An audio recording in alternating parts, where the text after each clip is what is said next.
Assalamualaikum warahmatullahi wabarakatuh. Halo semuanya, kembali lagi bersama saya Nura Farski Pratama dan selamat datang kembali di channel saya. Pada video kali ini kita masih berkecimpung di dunia MTCNA. Dan pada video kali ini kita akan membahas materi tentang apa itu firewall filter. Nah, yang akan kita bahas pada video kali ini itu ada tentang firewall filter chain, firewall filter if then, firewall filter strategi, dan nantinya juga kita akan melakukan studi kasus, lalu ada firewall log, dan terakhir itu kita ada yang namanya network time protocol. Nah, jadi langsung saja kita membahas tentang si firewall filter chain.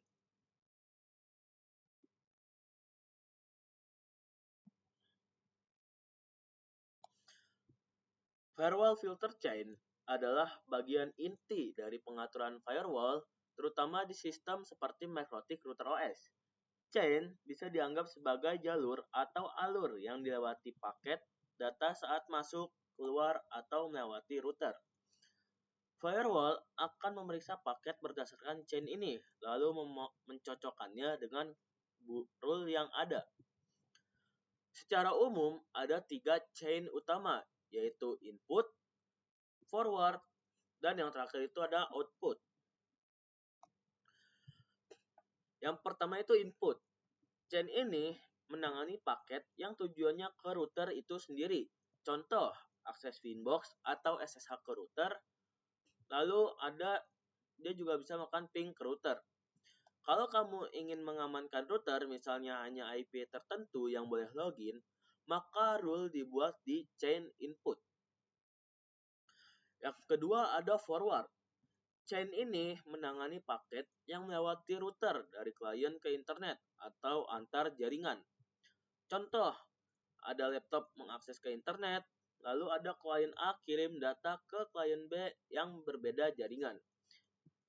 Nah, si forward ini yang paling sering dipakai untuk mengatur akses internet, blokir situs, dan lain-lain. Lalu yang terakhir itu ada output. Chain ini untuk paket yang berasal dari router itu sendiri keluar ke jaringan. Contohnya ada router update waktu yaitu NTP, lalu ada router ping ke server lain. Biasanya jarang dipakai kecuali untuk kontrol aktivitas router si output ini. Nah, selanjutnya di sini ada firewall filter if then. Firewall filter if then adalah cara berpikir dalam membuat rule firewall. Jika if kondisi terpenuhi, maka then lakukan aksi tertentu. Di sistem seperti MikroTik Router OS, semua rule firewall pada dasarnya bekerja dengan logika ini, walaupun tidak ditulis langsung sebagai if then. Nah, cara memahaminya itu setiap rule firewall terdiri dari 2 bagian utama. If kondisi berisi syarat yang harus cocok, misalnya IP sumber yaitu SRC address, lalu ada IP tujuan, lalu ada port, dan terakhir itu ada protokol, TCP, UDP, ICMP, dan masih banyak lainnya. Nah, lalu ada then yaitu aksi. Apa yang dilakukan jika kondisi cocok? Misalkan accept yaitu izinkan, lalu ada drop, blokir diam-diam, lalu ada reject, tolak dengan respon, dan terakhir itu ada log, catat aktivitas. Nah, di sini ada yang namanya firewall filter strategi. Strategi adalah suatu rencana atau cara yang disusun secara sistematis untuk mencapai tujuan tertentu dengan memanfaatkan sumber daya yang ada secara efektif dan efisien. Artinya, strategi itu bukan hanya sekedar rencana biasa, tapi rencana yang sudah dipikirkan matang agar tujuan bisa tercapai dengan cara terbaik. Tujuan strategi itu dibuat untuk mencapai tujuan dengan lebih terarah, mengurangi risiko kesalahan, menggunakan sumber daya secara efisien, dan menghadapi masalah atau tantangan. Metode dalam konsep strategi yaitu ada 2. Yang pertama, accept, view, drop any. Lalu yang kedua ada drop view accept any. Nah, untuk yang pertama ini, accept view drop any, dia hanya beberapa akses tertentu yang diizinkan. Lalu semua akses lain otomatis diblokir. Biasanya dipakai untuk keamanan tinggi karena hanya user atau IP tertentu yang boleh masuk dan lebih aman, tapi harus diatur dengan teliti. Nah, jadi teman-teman, ini maksudnya di sini itu hanya beberapa akses tertentu yang diizinkan. Misalkan kita mempunyai 5 PC. Nah, si 5 PC itu kita akan memilih misalkan 2 PC saja yang hanya bisa terhubung ke internet dan sisanya itu tidak ya, teman-teman. Nah, lalu yang kedua itu ada drop view accept any. Di sini dia hanya beberapa akses tertentu yang diblokir. Selain itu, semua akses diizinkan. Dipakai jika ingin jaringan lebih fleksibel dan lebih mudah digunakan, tapi tingkat keamanan lebih rendah. Nah, jadi untuk si drop view accept any ini, dia itu adalah kebalikan dari si accept view drop any tadi. Kalau misalkan si accept view drop any, dia itu adalah whitelist kliennya, dan sedangkan kalau misalkan drop view accept any ini dia memblacklist si kliennya. Jadi kalau misalkan tadi yang 5 PC itu 2 yang bisa terhubung ke internet, sisanya enggak. Sedangkan kalau misalkan si drop view accept any ini duanya keblokir, tidak bisa akses ke internet, dan tiganya itu dia bisa akses ke internet, teman-teman. Nah, di sini kita akan melakukan studi kasus ya, teman-teman. Untuk studi kasusnya ini dia ada 4, dan di sini kita akan melakukan keempatnya ini. Jadi untuk studi kasus pertama itu hanya beberapa VPC yang bisa ping router, sisanya tidak bisa. Lalu yang kedua hanya beberapa VPC yang bisa ping server, sisanya tidak bisa. Lalu yang ketiga hanya beberapa VPC yang tidak bisa akses internet, sisanya bisa. Lalu yang terakhir itu adalah memblokir YouTube, Facebook, dan web HTTPS lainnya dari sisi klien. Nah, jadi langsung saja kita ke pembahasan studi kasusnya ya, teman-teman. Oke, teman-teman, jadi langsung saja kita ke studi kasusnya ya, teman-teman. Nah, untuk studi kasus yang pertama ini itu tadi adalah beberapa VPC yang bisa ping ke router, sisanya tidak ya, teman-teman. Nah, jadi untuk langkah pertama itu kita buka terminal. Nah, ini sudah saya buka terminal tadi. VPC yang ingin saya hubungkan ke internet itu adalah VPC 3 ya, teman-teman.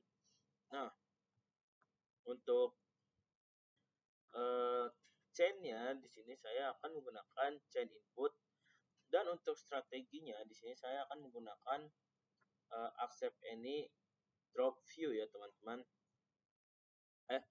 Accept view drop any. Nah, jadi langsung saja di sini kita show IP-nya dulu ya, teman-teman. Nah, untuk VPC 3 ini dia memiliki IP 192.168.10.10. Nah, jadi kita bisa langsung saja buka Winbox ya, teman-teman. Jadi kita buka Winbox. Nah, kita buka Winbox-nya. Lalu kita login ke IP routernya tadi. Ya, kita menggunakan MAC address ini, kita login saja.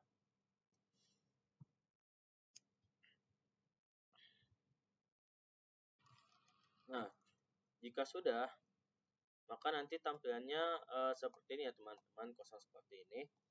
Lalu kita pergi ke menu IP dan cari yang namanya firewall. Nah, di sini kita tinggal klik yang new. Lalu kita di sini chain-nya kita ganti ke input ya, teman-teman, karena kita hanya beberapa klien saja yang akan kita gunakan, dan ini kita untuk SRC address-nya kita gunakan IP si VPC 3-nya tadi ya, teman-teman.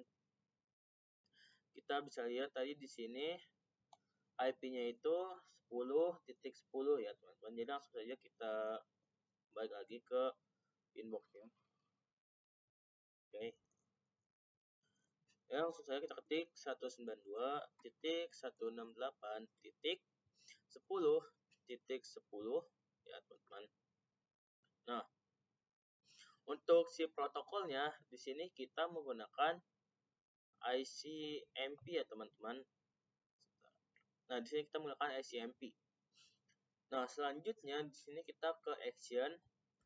Dan untuk actionnya ini kita gunakan accept ya teman-teman, karena kita buat si VPC3 ini untuk terhubung ke internetnya. Jadi kita apply dan oke. Nah, di sini ini dia sudah ya teman-teman untuk si VPC3-nya. Dan untuk memblokir VPC lainnya ini caranya itu hampir sama, tapi sedikit berbeda ya teman-teman. Jadi kita langsung saja ke Windows.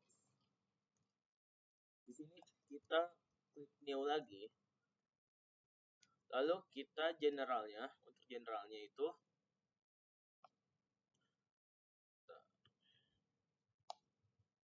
untuk generalnya chainnya kita tetap input ya teman-teman. Input. Nah, untuk si addressnya ini dia nggak bisa diisi ya teman-teman, karena kita kan nggak mau hubungkan yang lainnya agar bisa ngeping ya teman-teman. Nah, jadi protokolnya tetap pakai ICMP. Nah, untuk actionnya di sini kita ganti dari accept ini ke drop dan tinggal kita apply dan oke. Nah, jadi jika sudah seperti ini bisa kita lakukan uji coba ya teman-teman, seperti kita ping ke servernya teman-teman. Nih. Oke, di sini untuk VPC3 kita coba ping ke routernya ya teman-teman. Untuk IP routernya itu di sini kita adjust print dulu. Nah, untuk si IP routernya ini dia ada 192.168.120.133. Nah, jadi bisa kita lakukan sini ping 192.168.120.133 dan enter. Nah, jadi dia bisa ping di sini teman-teman. Nah, sedangkan untuk VPC yang lainnya kita coba sebentar. Di sini kita oke, ping 192.168.120.133 dan enter.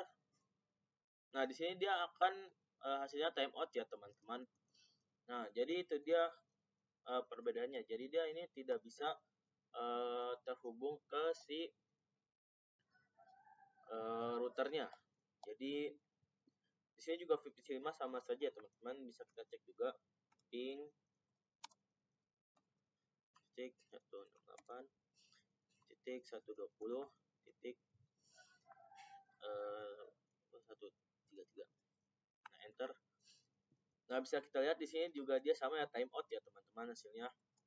Nah, sekarang untuk ini kan cuma VPC3 doang. Nah, di sini saya ingin mengembangkannya agar si VPC3 ini si VPC4-nya juga dia bisa terhubung ke routernya ya teman-teman. Jadi bisa langsung saja kita ke Winbox-nya lagi. Nah, untuk di sini kita klik new lagi. Lalu di sini sebentar. Nah, untuk yang VPC4 ini agar terhubung, ini kita tinggal tambahin aja kayak yang tadi ya teman-teman.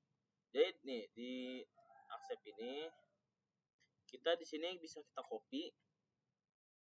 Nah, ini sudah kita copy ya teman-teman. Si IP-nya ini tinggal kita ganti aja teman-teman. Kita cek dulu yang tadi itu IP-nya berapa ya teman-teman untuk si VPC 4-nya.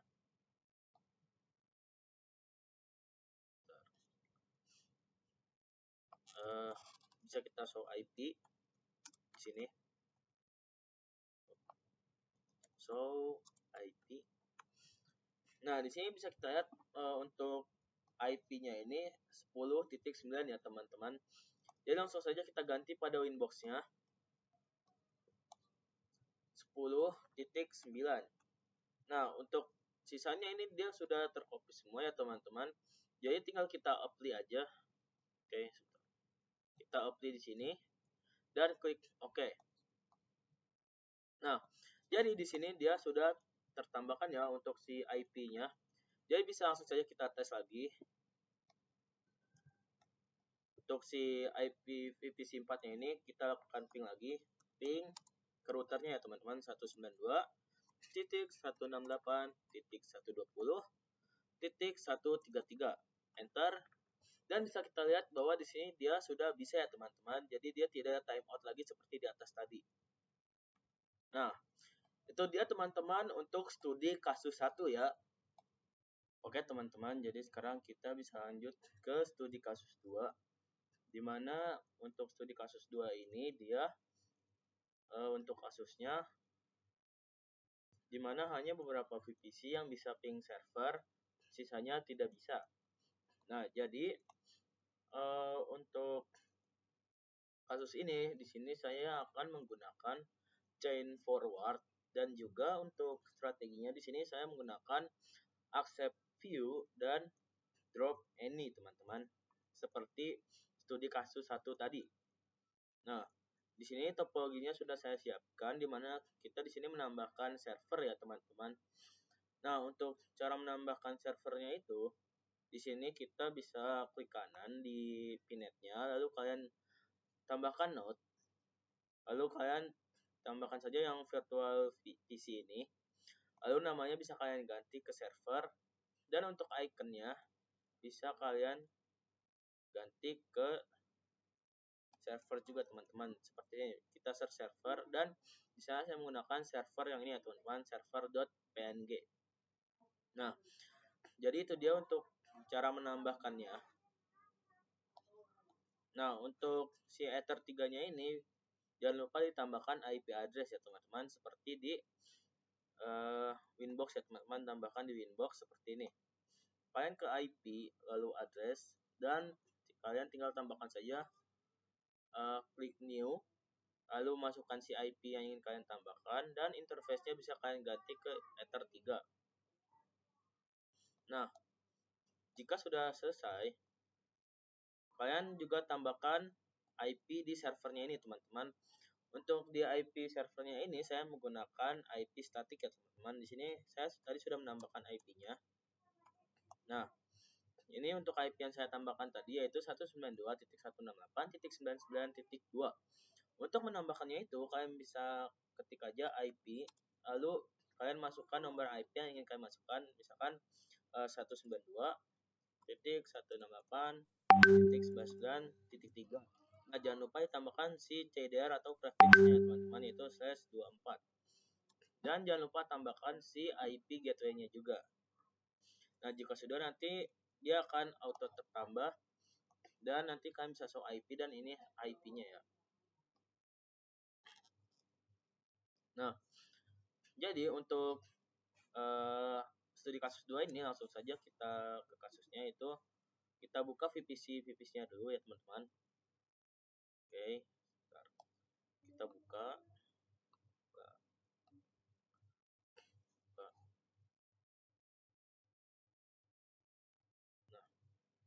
oke, di sini semua VPC-nya sudah saya buka dan semua VPC ini dia sudah memiliki IP address masing-masing ya teman-teman. Jadi bisa kita show IP di sini. Nah, dia sudah muncul ya. Lalu show IP lagi.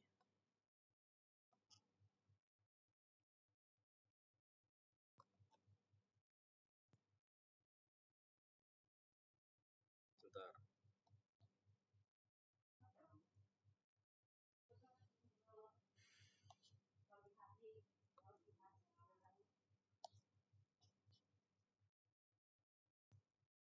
Nah,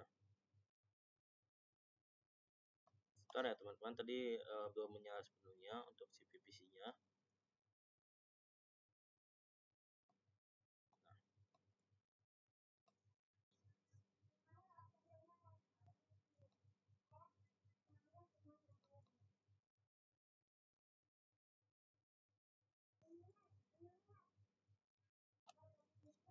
Nah, jadi ini semua VPC-nya sudah punya ya teman-teman. Bisa kita show IP saja di sini. Nah, kita show IP di sini. Lalu di VPC 5 juga sama.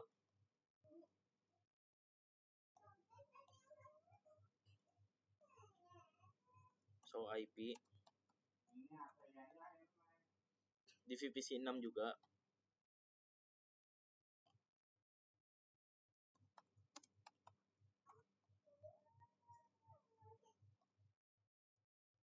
Sebentar ya teman-teman.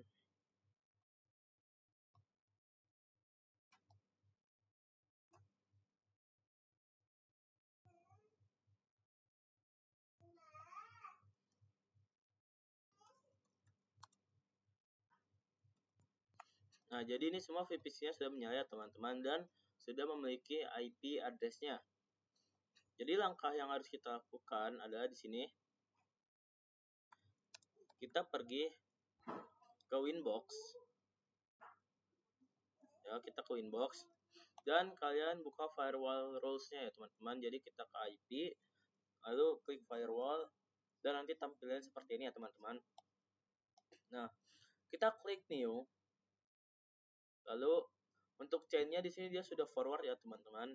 Dan kita di sini tinggal menambahkan si source IP address-nya sama DST address-nya ya teman-teman.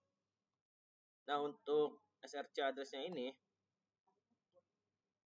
saya ingin menggunakan IP address dari si VPC 5 dan VPC 6 ya teman-teman. Jadi nanti dua VPC ini yang bakalan kita yang akan bisa ping ke server dan sisanya itu tidak bisa ya teman-teman.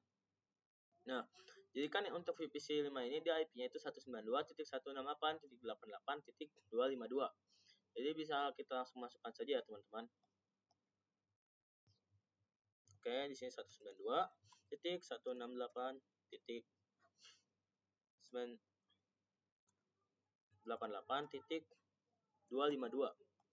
Nah, untuk DST address-nya ini dia menggunakan si address servernya teman-teman, si IP servernya. Nah, bisa kita lihat di sini untuk IP servernya itu 192.168.99.2. Dan kita bisa langsung ke Winbox-nya aja dan kita tambahkan 192.168.99.2.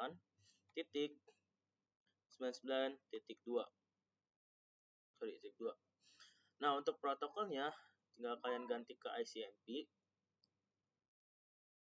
Nah, di sini ICMP ya teman-teman. Dan untuk actionnya jangan lupa kalian setting di accept ya teman-teman. Jika sudah, tinggal kalian apply.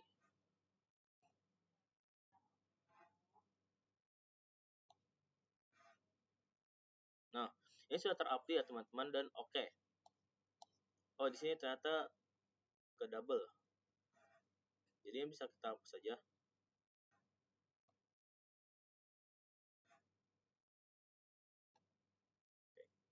Nah, selanjutnya untuk si yang VPC 6-nya itu kalian sama juga ya teman-teman, jangan lupa kita cek dulu si IP VPC 6-nya itu berapa. Nah, jadi untuk si IP VPC 6-nya ini itu di sini 254 ya teman-teman. Jadi kalian tinggal kembali lagi ke Winbox. Lalu kalian double klik di rules yang VPC 5 tadi. Lalu tinggal kalian ketik copy aja. Copy.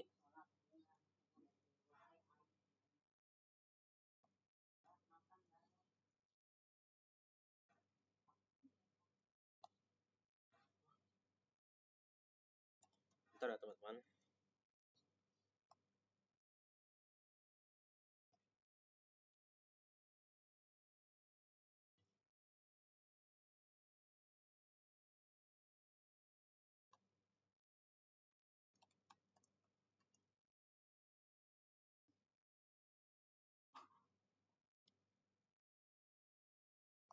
Oke, ternyata tadi saya terpental dari si Winbox-nya ya teman-teman. Jadi bisa kita login ulang aja di sini.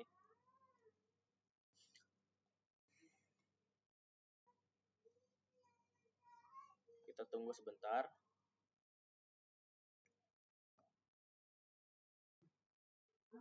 Nah, jadi di sini kita bisa setting ulang aja guys untuk si firewallnya ini. Ini kan sudah ya teman-teman satu. Nah, kalian double klik aja. Lalu kalian copy teman-teman untuk si VPC 6-nya ini ya teman-teman. Karena tadi kan ini VPC 5.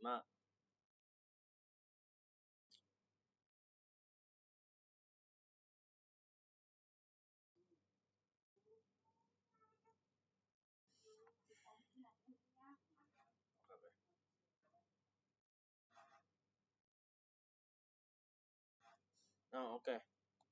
Kan tadi di sini sudah ada si VPC 5-nya teman-teman. Ini bisa kita copy aja. Ini kita copy. Lalu si IP-nya ini kita ganti ke IP VPC 6, yaitu tadi 254 ya teman-teman. Jadi tinggal kita ganti. Dan kalau sudah, kita cek juga action-nya udah accept ya teman-teman. Lalu tinggal kita apply aja. Apply. Tunggu sebentar dan klik OK. Nah, jadi ini sudah ya teman-teman untuk si accept view-nya. Sudah 2 VPC yang sudah kita hubungkan. Nah, sekarang kita tinggal untuk drop any-nya saja teman-teman. Di sini kita tambahkan new. Lalu chain-nya forward. Untuk si SRC address-nya ini kalian nggak perlu tambahin, tapi yang perlu ditambahin itu ada DST address-nya teman-teman. Yaitu si IP servernya tadi. Jadi kita klik aja 192.168.99.2 untuk si IP servernya tadi. Nah, untuk protokolnya bisa kita ganti aja ke ICMP lagi. Nah, di sini ya teman-teman. Jangan lupa untuk si action-nya ini kita ganti ke drop. Apply dan oke. Nah, jadi ini dia sudah ya teman-teman untuk rules-nya udah kita tambahkan semua dan bisa langsung kita uji coba di Pinet Lab-nya. Jadi di Pinet-nya ini kita coba ping dari VPC 3 dulu. Kita masukkan ping, terus kita masukkan si IP servernya. Misal tadi kan 192.168.99.2. Dan jika kita enter, di sini dia time out ya teman-teman, tidak bisa. Nah, sedangkan kita coba di VPC 5 ping 192.168.99.2 kita enter. Nah, di sini dia bisa ya teman-teman bahwa di sini ditunjukkan bahwa bytes-nya itu berapa. Nah, jadi itu dia. Nah, kita juga bisa cek juga di VPC 6-nya, yaitu kita ping lagi 192.168.99.2 dan kita enter lagi aja. Dan dia sudah bisa ya teman-teman. Kalian bisa lihat di sini. Nah, ini dia 2 VPC ini bisa ping ke server, sedangkan untuk VPC 3, VPC 4 dan VPC 7 ini dia tidak bisa. Nah, itu dia untuk studi kasus 2 ya teman-teman.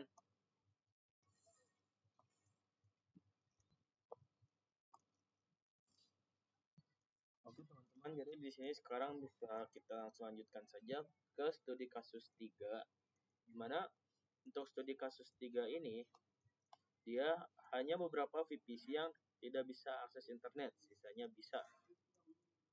Nah, jadi untuk caranya itu di sini saya chainnya akan menggunakan forward lagi, dan untuk si strateginya di sini saya menggunakan drop view accept any.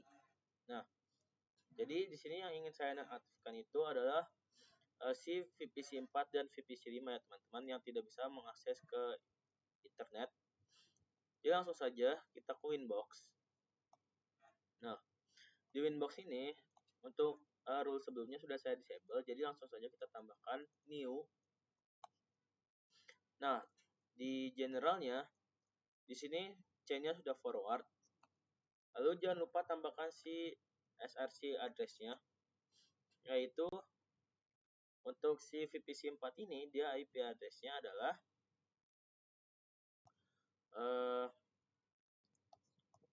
untuk si VPC 4 yaitu IP address-nya adalah 192.168.88.251.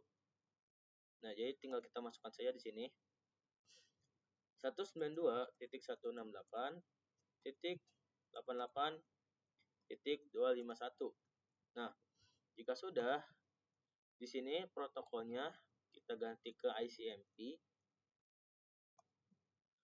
Nah, di sini kita tambahkannya itu adalah si out interface-nya itu ya teman-teman ke Ether 1.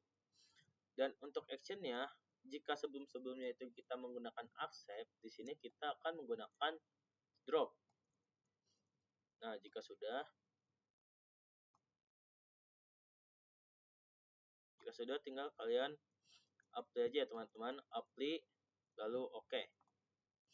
Nah, untuk si VPC 5-nya ini tinggal kita double klik aja di si yang VPC 4 tadi ya, untuk rules VPC 4.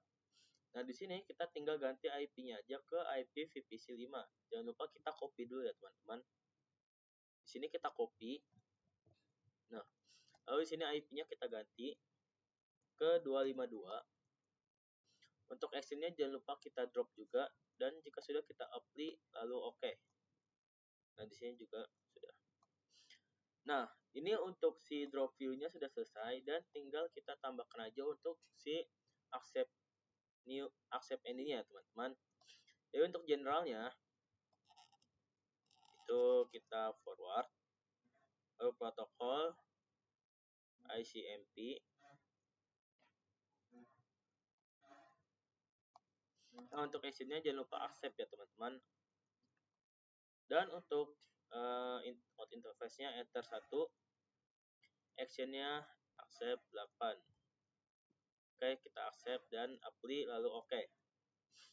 Nah, jika sudah, ini bisa langsung kita uji coba ya teman-teman. Jadi langsung saja kita di VPC-nya. Kita coba di VPC 3 apakah dia bisa melakukan ping 88 seperti di video ini.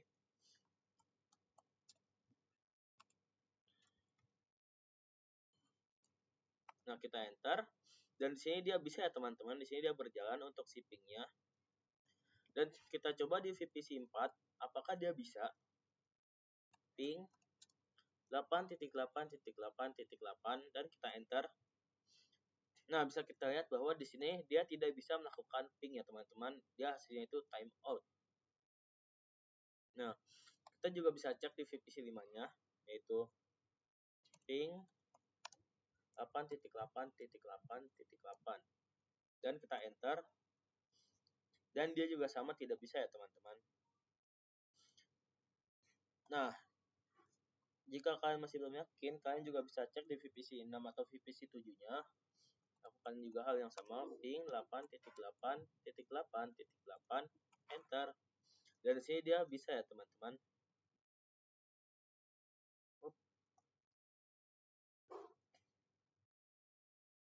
Dan di VPC 7 juga kita lakukan hal yang sama, ping 8.8.8.8 enter. Dan di sini dia bisa ya teman-teman.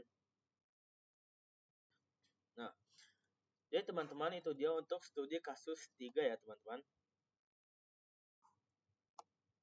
Nah, selanjutnya kita akan lanjut ke studi kasus 4. Nah, oke teman-teman, jadi di sini kita lanjutkan ke studi kasus terakhir, yaitu studi kasus 4. Di mana di studi kasus 4 ini kita akan mencoba memblokir YouTube, Facebook, dan web HTTPS lainnya dari sisi klien. Nah, untuk persiapan yang kalian perlukan itu topologinya seperti ini ya teman-teman, di mana di sini kalian menambahkan si desktop Linux. Kenapa harus menggunakan Linux? Itu karena Linux ini dia berbasis GUI ya teman-teman. Jadi kalau misalkan dari VPC 3 sampai VPC 7 ini dia kan berbasis CLI. Nah, kita di sini menggunakan Linux supaya kita bisa menggunakan GUI. Nah, untuk si Linux ini kalian bisa mendapatkannya itu di web namanya LabHub. Ya, kalian bisa cari aja LabHub. Lalu kalian cari dan kalian klik aja yang ini ya teman-teman.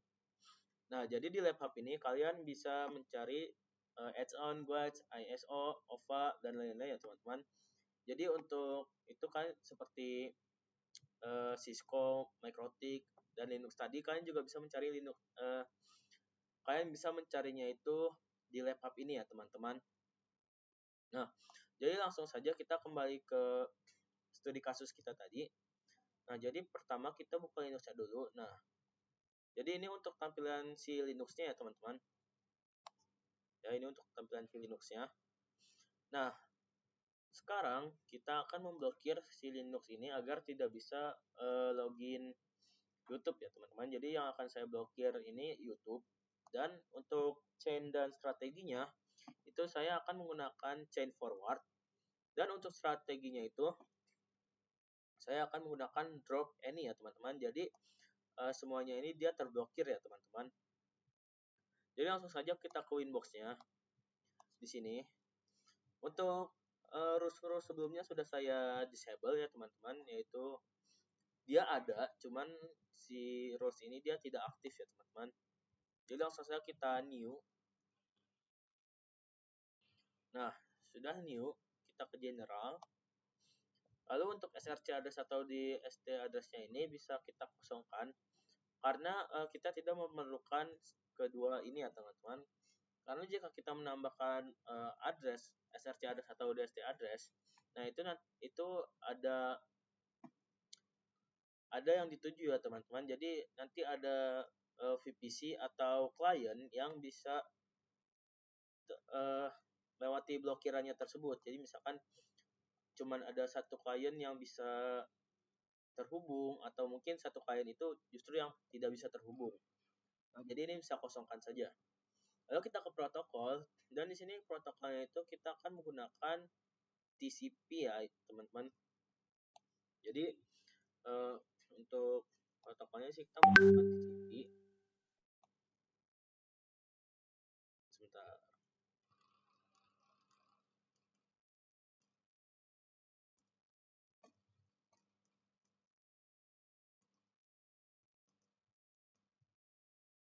Di sini TCP ya teman-teman. Lalu kita tinggal tambahkan di DST portnya itu 443 karena dia ini kan menggunakan web HTTPS. Nah, untuk web HTTPS itu dia menggunakan protokol IP dan untuk protokol TCP, dan untuk portnya si protokol TCP ini dia menggunakan port 443.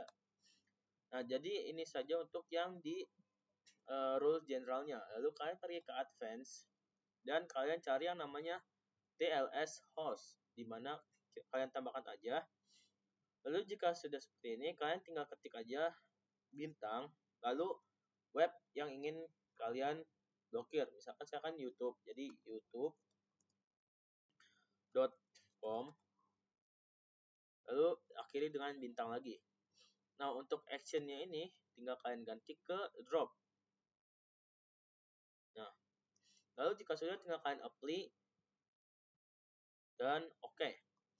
Nah, jadi di sini kita hanya menambahkan satu rules saja ya teman-teman, dan ini bisa langsung kita uji, dimana kita buka si Linux-nya. Oke, kita buka Linux-nya, sudah terbuka di sini.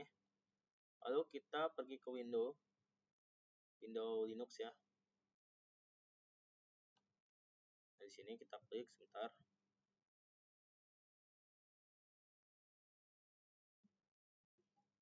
Nah, kita tunggu sebentar ya teman-teman.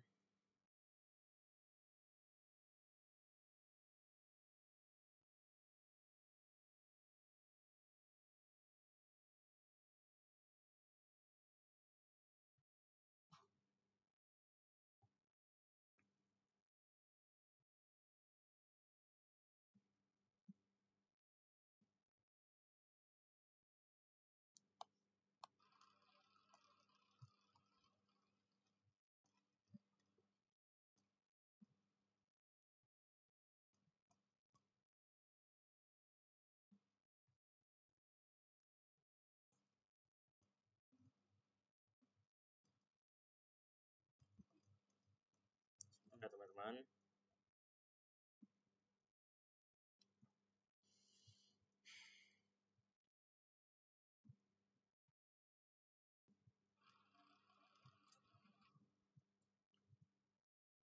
Nah, kita sudah kembali ke tampilan Linux-nya.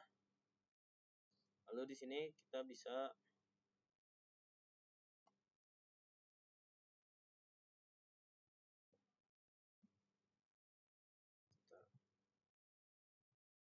dia memang sedikit lag ya teman-teman.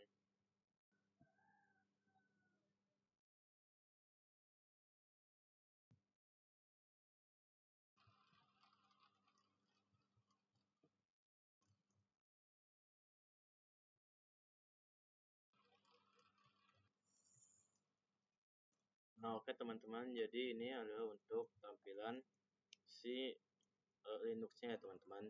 Jadi langsung saja kita search youtube.com di sini.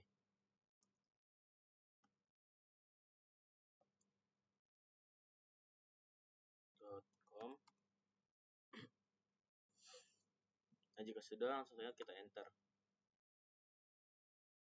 Kita tunggu beberapa saat.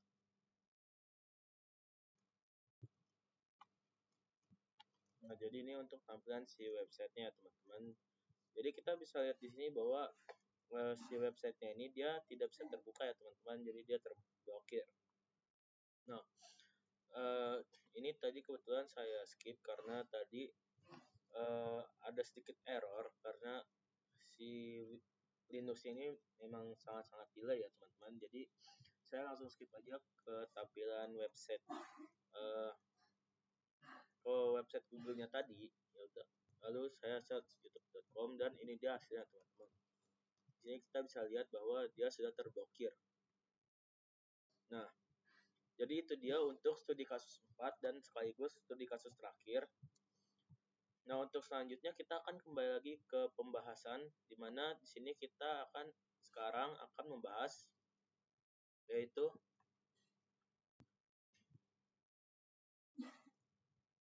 kita akan membahas firewall filter lock. Nah, jadi untuk firewall filter lock ini adalah mekanisme pencatatan aktivitas yang terjadi pada aturan rule firewall, terutama di perangkat seperti MikroTik router OS.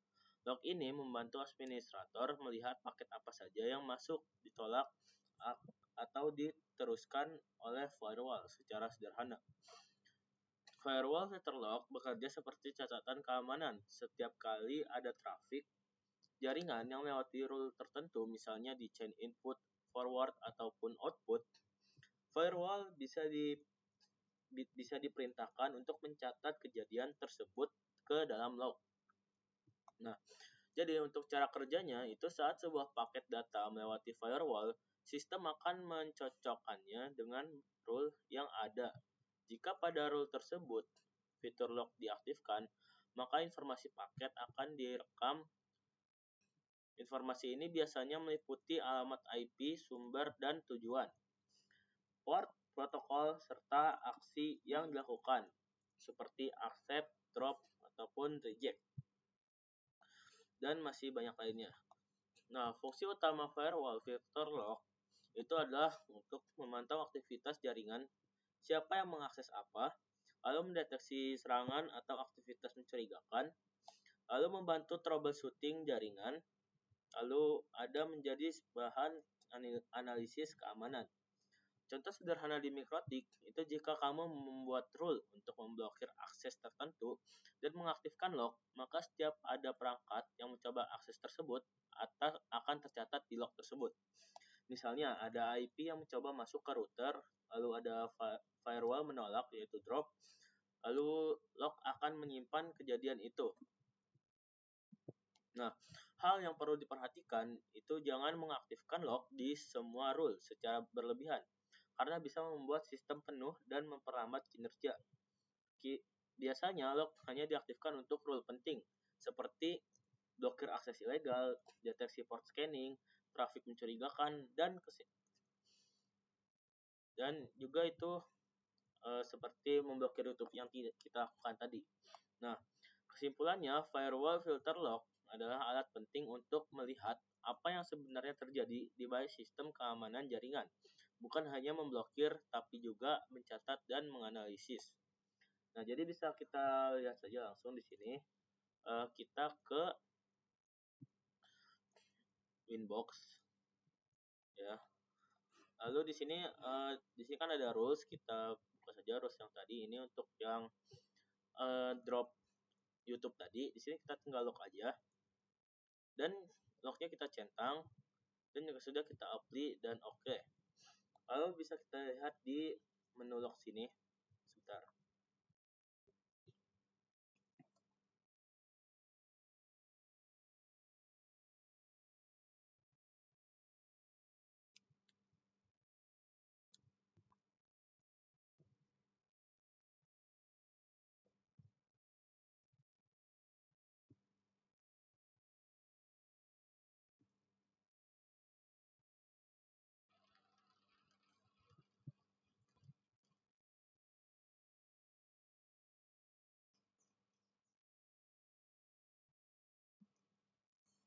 Nah,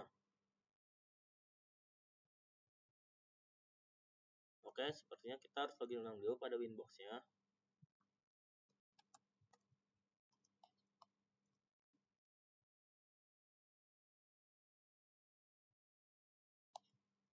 Nah, oke, kita login ulang.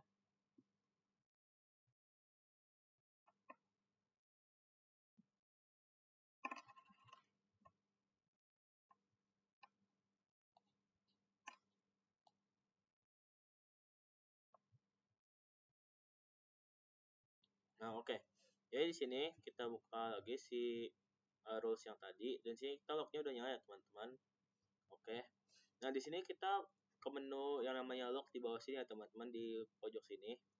Dia ada di bersama menu-menu yang lain. Jadi kita buka aja log. Nah,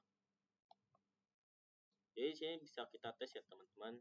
Nah, jadi ini dia muncul semua log-lognya ya, teman-teman. Dari yang kita mencoba login tadi ya, teman-teman, login file for user admin. Nah, jadi itu semua dia terbaca di log ini ya, teman-teman. Nah, jadi itu untuk firewall filter log ya, teman-teman. Dan sekarang untuk yang terakhir itu ada yang namanya network time protocol. Nah, network time protocol atau NTP adalah protokol jaringan yang digunakan untuk menyamakan waktu sinkronisasi jam antar perangkat dalam jaringan. Intinya, NTP memastikan semua perangkat seperti komputer, server, router, dan HP memiliki waktu yang sama dan akurat. Dalam praktiknya, ada server NTP yang memiliki waktu akurat, biasanya terhubung ke sumber waktu global seperti atomic clock atau GPS. Perangkat lain, klien, akan meminta waktu ke server tersebut lalu menyesuaikan jamnya. Misalnya, router mengambil waktu dari internet, lalu laptop mengikuti waktu dari router. Nah, semuanya itu jadi sinkron ya, teman-teman. Jadi ada yang namanya keterhubungan antara laptop dan routernya ini. Lalu cara kerjanya itu cukup sederhana. Perangkat klien mengirim permintaan waktu ke server NTP, lalu server membalas dengan waktu yang benar. Klien kemudian menyesuaikan jamnya dengan mempertimbangkan delay jaringan agar tetap akurat. Fungsi NTP itu sangat penting, terutama untuk keamanan jaringan server, yaitu keamanan log harus punya waktu yang tepat, jaringan yaitu sinkronisasi antar sistem, lalu untuk server itu adalah mencegah error karena beda waktu.